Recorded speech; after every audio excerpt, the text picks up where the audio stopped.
berupaya untuk menembus ke perairan Gaza begitu ya Mas ya. Apa yang paling menggetarkan hati Mas? Ya, kayak hampir semua momen itu benar-benar menggetarkan hati ya. Salah satunya kita melihat semangat teman-teman kemanusiaan yang hadir, aktivis dari Eropa itu luar biasa. Itu yang saya sebetulnya garis bawahi, saya highlight di situ.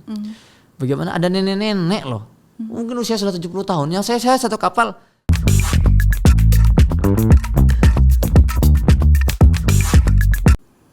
Halo Sobat Antara, ketemu lagi di podcast Antara Close Up bersama saya Nabila Karisti. Sobat Antara, saat ini dunia kembali menyorot perjuangan kemanusiaan untuk Gaza. Dan salah satu yang paling berani ini datang dari misi Global Sumut Flotilla dengan menggerakkan sejumlah armada kapalnya untuk menembus blokade Gaza. Dan tentu di sini Indonesia juga mengambil peran melalui Indonesia Global Peace Convoy dengan semangat memperjuangkan dan tentunya menyuarakan solidaritas untuk Palestina dari rakyat Indonesia. Dan hari ini Sobat Antara, saya akan ajak ngobrol Ketua Koordinator Indonesia Global Peace Convoy, sekaligus juga aktivis yang sudah berlayar ke Gaza. Ini dia Mas Muhammad Hussein. Assalamualaikum. Waalaikumsalam warahmatullahi wabarakatuh. Selamat datang Mas Hussein, senang sekali bisa bertemu langsung di sini. Dan nanti Mas Hussein pasti akan bercerita banyak ya Mas ya mengenai perjalanan Mas Hussein nih untuk berlayar di Gaza seperti apa. Tapi saya yakin ini pasti perjalanan yang penuh ketegangan pastinya dan risikonya tinggi. Dan sebelum cerita mengenai hal itu Mas Hussein, kita pengen tahu dulu nih awal mula apa yang membuat Indonesia akhirnya memutuskan untuk bergabung begitu dalam misi Global Sumut Flotilla ini Mas. Wah, Masya Allah, ini sebuah misi bersejarah. Kenapa laut sih? Gitu ya? Iya, kenapa jalur laut? Kenapa jalur laut? Ini untuk mengurangi konfrontasi kita kepada pemerintah selain Israel. Kita sudah coba Global March to Gaza ya 3 bulan sebelum Flotilla. Itu kan mentok di Mesir. Malah para aktivis itu kan ditangkap di Mesir kan, ada yang dideportasi pulang, ada sebagian dari Indonesia kan. Nah, kita mau lewat darat nggak bisa, kita akan terbentur dengan Mesir atau Yordan. Lewat udara kita nggak punya kapal terbang. Ya sudahlah, jalan yang paling memungkinkan ya lewat laut gitu. Nah maka dari itu kita berlayar bersama-sama. 47 negara diinisiasi oleh teman-teman aktivis global, ada Greta Thunberg, ada Thiago Silva, Indonesia mendapat undangan dari Sumut Nusantara. Jadi di antara steering committee Global Sumut Flotilla ini ada namanya Mr. Nadir. Nadir ini sahabat saya ketika kami di Gaza. Saya tinggal di Gaza 12 tahun. Dari Nadir, 2011 ya? 2011. Nadir di Gaza dia tinggal 10 tahun. Dia hubungin saya, dia bilang kita punya proyek nih, Sumut Nusantara. Kita ingin ikut bergabung dalam Global Sumut Flotilla. Kebetulan sebelum tawaran datang itu memang kami sudah membentuk satu forum namanya Indonesia Global Peace Convoy.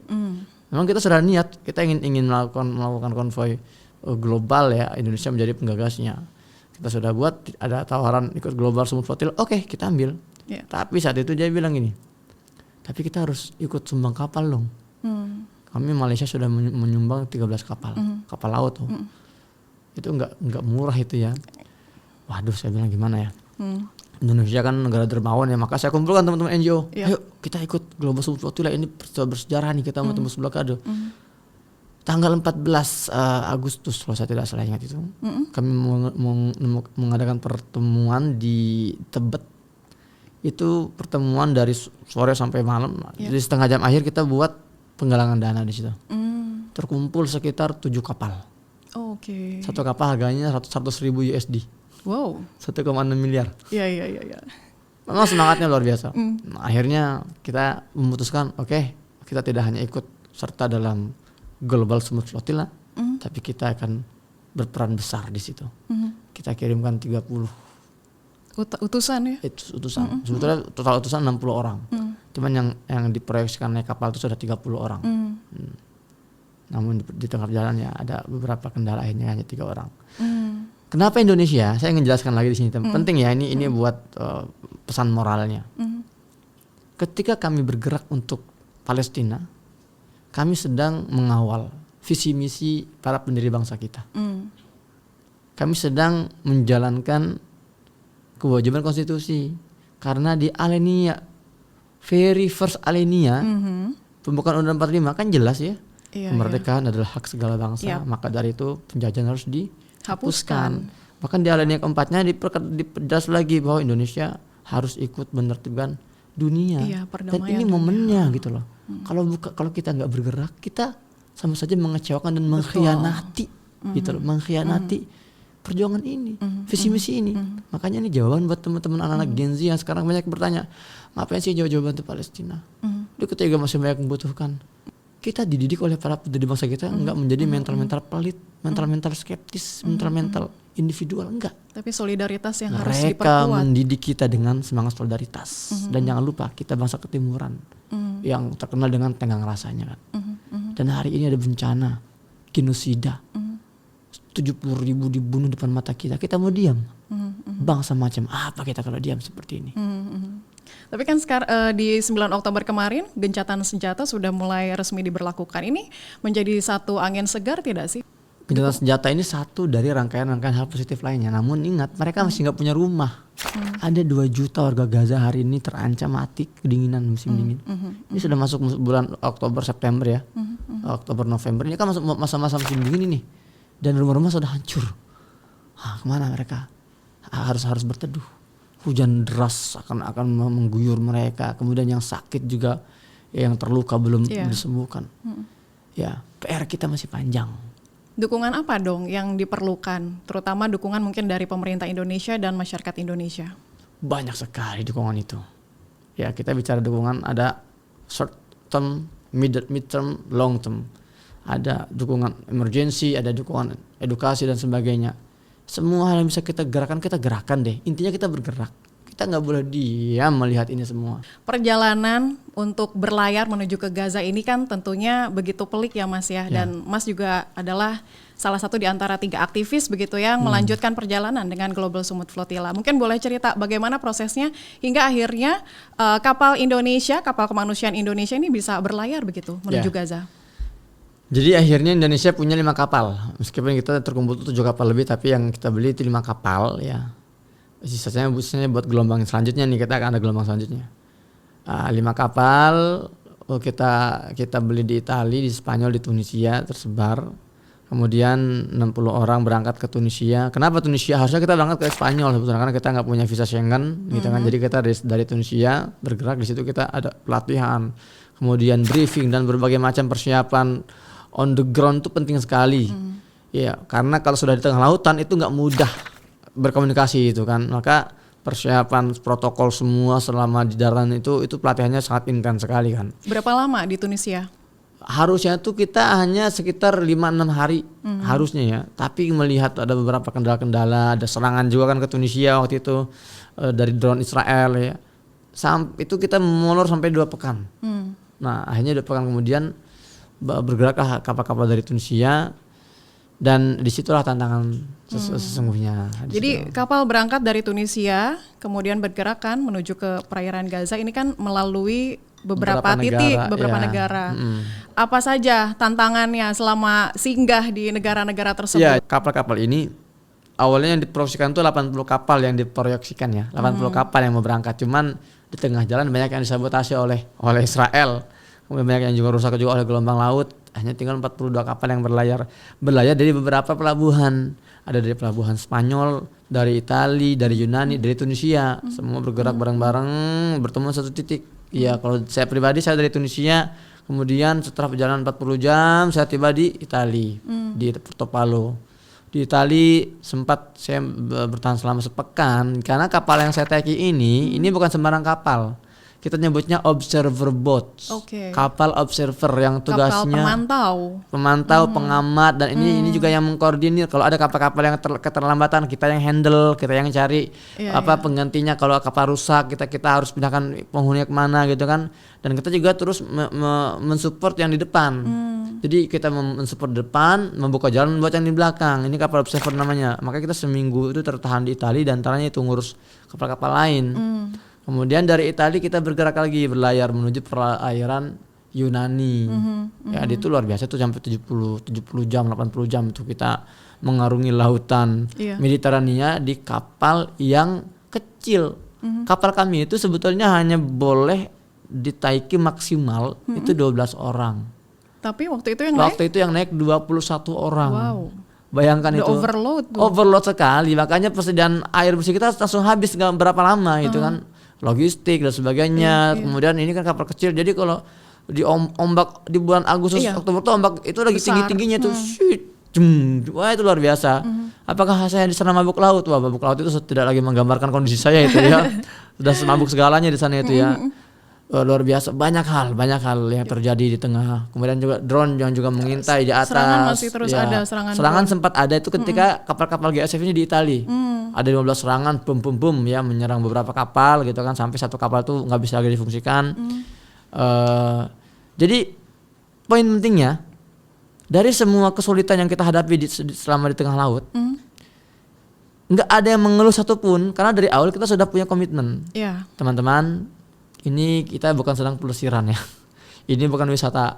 Ini kita sedang berjuang dan risikonya itu kematian. Betul. Hati-hati gitu ya. Kalau bahasa Sundana wayahna gitu wayahna wae lah gitunya. Wayahna. Nah, dan kita semua sudah punya satu prinsip yang sama. Apapun yang terjadi di tengah jalan, hal terburuk apapun yang menimpa kita, nggak mungkin lebih buruk dibandingkan apa yang sudah menimpa teman-teman kita di Gaza. Maka bersabarlah. Itulah sumber kekuatan kita, itu sumber ketegaran kita. Makanya Sumud itu apa sih artinya? Bukan Sumatera Utara ya. Global Sumud Flotilla. Sumud ini adalah bahasa Arab. Artinya tuh asal katanya Somadaya Semudu, ketegaran. Kita belajar dari Gaza arti ketegaran. Maka dari itu ada gerakan global membawa semangat pesan ketegaran yang diajarkan Gaza dalam bentuk flotilla. Flotilla ini artinya armada kapal-kapal kecil yang berlayar di atas laut. Selama Mas Hussein menaiki kapal Summertime ya? Summertime Jong Melayu. Summertime Jong. Nah, ini kan menjadi kapal yang mendokumentasikan begitu ya, yang terjadi misalnya pelanggaran-pelanggaran di hukum internasional, terutama hukum laut. Ada indikasi pelanggaran tidak Mas yang terekam di situ, yang berhasil direkam? Banyak sekali. Mereka men-intercept kita, mereka membaca kapal kita itu di perairan siapa?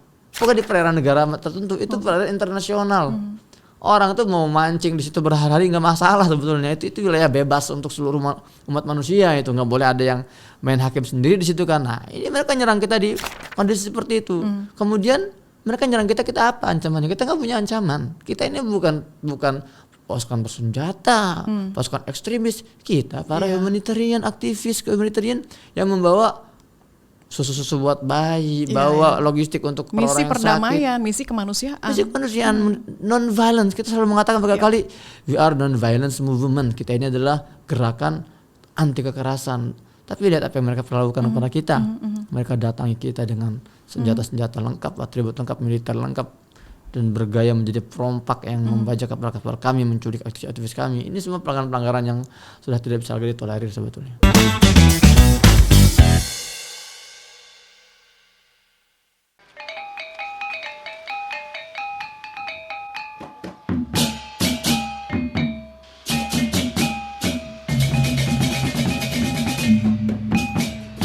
Titiang nganganin pemucuk kesarangin angge DPRD Kabupaten Karangasem. Ngaturang rahajeng rahina suci galungan lan kuningan majang ring umat sedharma. Domogi asung kertuwara nugraha ide sang yang dewasa mapaice kerahayuan lan kerahajengan napi sane kekaryanin ide dani sareng sami starte becik lan memargi antar labde karya sida sidanin don. Om Santi Santi Santi Om. Om Swastiastu. Kami mewakili keluarga besar PLN Unit Induk Distribusi Bali mengucapkan selamat Hari Raya Suci Galungan dan Kuningan. Selamat merayakan kemenangan Dharma melawan Adharma. Semoga kedamaian hati senantiasa menuntun langkah kita semua. Rahayu, Rahayu, Rahayu. Om Santi Santi Santi Om.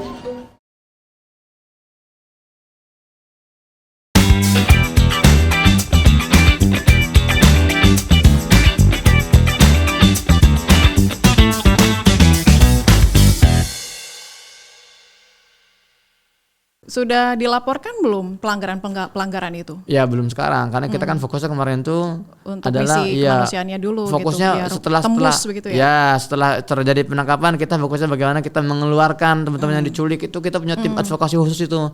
Banyak langkah-langkah selanjutnya, dan sekarang kita nggak langsung kita ke pengadilan internasional seperti itu, nggak juga. Jadi apa sih sebetulnya tujuan utama kita? Kita bukan sedang playing hero di sini ya, mau bergaya jadi pahlawan. Enggak, kita selalu semua sepakat nih dari awal. Dear our friend, saudaraku, we are not hero. Apa yang kita lakukan ini nggak perlu dielulukan terlalu besar sebetulnya. Nggak perlu mendapat exposure besar. Ingat, yang kita lakukan ini adalah basic humanity. Ya. Ini adalah gerakan yang sangat dasar untuk Gaza agar kita ini masih layak dikatakan seorang manusia gitu loh. Jadi ini bukan suatu hal yang pencapaian, enggak juga gitu loh. Maka fokus kita jangan di kitanya. Kalau kalian mau khawatir, mau mengikuti, khawatir dengan Gaza, itu yang harus jadi exposure utama. Itu yang jadi perhatian utama, jangan kitanya gitu kan. Maka dari itu kita selalu mengangkat ini Gaza loh, bukan masalah global flotilla. Nah, di antara perjuangan kita, ya kita akan sudah siapkan semua bekas-bekas itu untuk ada momen yang pas. Kita akan langsung datang ke pengadilan internasional, meskipun ya kita juga nggak bisa berharap banyak dari pengadilan internasional ya. Kita sudah melihat apa yang mereka lakukan untuk Netanyahu, nggak ada apa-apa ternyata, meskipun sudah menghukumi dan memvonis Israel sebagai negara teroris, PM-nya sebagai teroris penjahat perang, tapi kan belum ada apa-apa. Bicara soal serangan narasi terutama yang mengatakan GSF ini adalah aktivis teroris begitu ya. Ini bagaimana Mas mengcounter narasi ini, Mas? Kalau kami para aktivis yang memang bukan setahun 2 tahun ya kami bergelut dengan hal ini, ya kami sudah belasan tahun, hampir 2 dekade saya pribadi, kami paham lah cara bermain mereka. Ya, kami tahu tahapan satu kekuatan itu menggenocide itu ada 7 sampai 8 tahapan. Ya, membunuh itu, killing itu the easy part mudahnya, tapi sebelum mereka membunuh itu mereka mempersiapkan, diantaranya adalah labeling. Mereka memframing bahwa ini adalah satu gerakan yang tidak netral, terafiliasi dengan ekstremis, bla bla bla, lalu dia membuat cocokologi. Ya, itu kan bukan hal baru, di Gaza pun sama. Mereka menuduh di bawah rumah sakit itu ada terowongan-terowongan. Saya ini tim pembangunan rumah sakit Indonesia di Gaza tahun 2011 sampai selesai itu. Saya melihat dari awal bagaimana rumah sakit Indonesia itu dibangun. Ya enggak ada terowongan-terowongan militer itu. Tapi mereka kan membuat framing. Oh, di situ ada terowongan Hamas, kemudian senjata Hamas. Itu hal yang selalu mereka lakukan berulang-ulang untuk apa? Menjustifikasi agar mereka ketika nyerang, oh kami menyerang teroris loh gitu. Makanya teman-teman steering committee ketika pelatihan di Tunisia sudah mengingatkan, hati-hati ya teman-teman. Nanti kalau ada intercept, kalau ada pembajakan, tangan kalian tuh jangan ada yang rogoh-rogoh kantong, apain, nanti itu akan dijadikan justifikasi oleh Israel. Israel itu kan menggunakan, setiap tentaranya itu kan menggunakan kamera ya, kamera kecil tuh ya. Makanya nanti kalau mereka sudah masuk, tangan kalian jangan angkat juga, ini angkat tanda nyerah nih, tangan kalian ke depan gini. Atau kalau mau angkat seperti ini gitu ya. Tunjukkan bahwa kita punya etikat damai. Ya, jangan sampai kita tiba-tiba garuk apa, ini akan dijadikan alasan. Sampai sejauh itu loh kita tuh pelatihannya, bahwa ini adalah non violence dan kita we are not. Soal kapal sendiri, 5 kapal Indonesia ini kan masih tetap berlayar namun diisi oleh negara lain begitu ya. Apa sih sebetulnya yang menjadi pertimbangan? Ya, jadi gini. Ketika kita di Tunisia, itu sudah ada kapal beberapa rombongan kapal dari Spanyol ya. Di tengah jalan tuh banyak yang rusak tuh karena ombak besar. Sampai ke Tunisia itu perlu perbaikan, banyak kapal, dan juga ada kapal di sabotase juga nggak bisa bergerak. Artinya ada reduksi pengurangan dari 80 kapal tuh menjadi sekitar 44 kapal. Artinya ada penumpang yang harus dikurangi. Saya mau kasih tahu gambarannya gini. Saat itu orang-orang Eropa, aktivis Eropa itu, mohon maaf ya, saya jujur saja, pengorbanannya itu jauh lebih besar dari kita. Mereka yang naik kapal itu banyak yang dipecat dari pekerjaannya gara-gara mereka ikut ini loh. Banyak yang di DO dari kampusnya, banyak yang diancam oleh pemerintahnya. Tapi mereka semua I don't care, pokoknya saya nggak tahan melihat pembantaian ini, saya mau ikut bergerak. Pengorbanan itu masa harus berakhir di Tunisia karena kapal mereka rusak. Wah, mereka kok nggak lanjut, sayang kan. Makanya oke deh, kita kasih ke mereka. Kemudian yang kedua, karena tadi itu ya, secara bergening politiknya kita nggak sekuat orang-orang kulit putih itu di atas kapal ya, karena mereka memang untuk menembus atau untuk menekan yang lebih Israel, cakap juga untuk kan, menekan ya. Israel juga, karena kalau diisi oleh orang Spanyol, di situ ada kedubes Israel tuh di Spanyol tuh akan bisa tekan tuh, itu ya secara bergening politik gitu ya. Namun ya kami tetap standby di sana, kami tetap standby mengawal dan mengamati kalau ada di satu titik ada kapal, ada seat yang available, kami siap naik. Itu intinya. Akhirnya ya udah, adalah seat itu Honda kita naikkan, kemudian Berarti ada juga seatnya hanya untuk 3 itu. Akhirnya udah kita ambil, ada 3 kita 3 ambil gitu loh. Jadi karena gini, dari awal kita semua sepakat, ini perjuangan ini bukan masalah kita naik kapal atau enggak ya, tapi ini kita melihat kesuksesan ini kesuksesan bersama, kolektif gitu ya. Kita kalaupun kita harus nggak naik kapal, yang penting itu demi agar misi ini berjalan lancar, kita siap. Artinya delegasi Indonesia tetap berbesar hati ya untuk itu. Ya, Nasibnya 5 kapal yang akhirnya digunakan oleh aktivis ataupun relawan dari negara-negara lain itu seperti apa sekarang? sama dengan nasib kapal-kapal yang lain, dijarah oleh Israel dan ya nggak tahu gimana nasibnya ya. Dari perjalanan yang dilakukan ini Mas untuk akhirnya upaya untuk menembus ke perairan Gaza begitu ya Mas ya. Apa yang paling menggetarkan hati Mas? Ya, apa ya, kayak hampir semua momen itu benar-benar menggetarkan hati ya. Salah satunya kita melihat semangat teman-teman kemanusiaan yang hadir, aktivis dari Eropa. Itu luar biasa. Itu yang saya sebetulnya garis bawahi, saya highlight di situ. Bagaimana ada nenek-nenek loh, mungkin usia sudah 70 tahun. Yang saya satu kapal, di kapal saya itu ada 10 kewarganegaraan yang berbeda. Indonesia, Malaysia, Pakistan, Itali, kemudian Maladewa, kemudian Inggris, kemudian dari Aljazair, Maroko.